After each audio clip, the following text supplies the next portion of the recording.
পুরুষ মানুষের হাত মানে ভরসার হাত। পুরুষ মানুষের ছায়া মানে বটগাছের ছায়া। পুরুষ কখনো বিভিন্ন বিভিন্ন রকম বিভিন্ন রূপে আপনার কাছে এসে ধরা দিবে।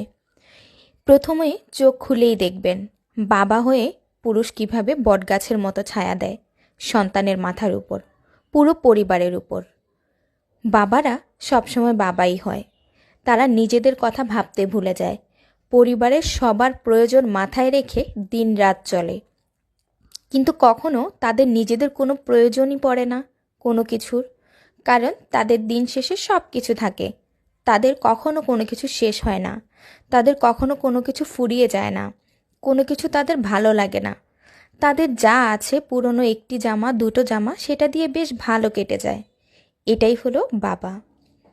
আর দ্বিতীয় হচ্ছে স্বামী, তারপর হচ্ছে ভাই।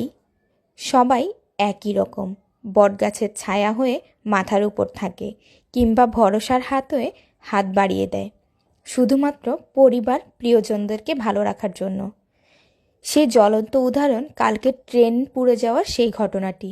পুরুষ মানুষ নিজে পুড়ে যাচ্ছে, নিজে বের হচ্ছে না জীবনকে বাঁচানোর জন্য, তবুও সে ভাবছে আমার বাচ্চা, আমার বউকে বাঁচানোর জন্য সবাইকে অনুরোধ করে যাচ্ছে। এটাই পুরুষ মানুষ।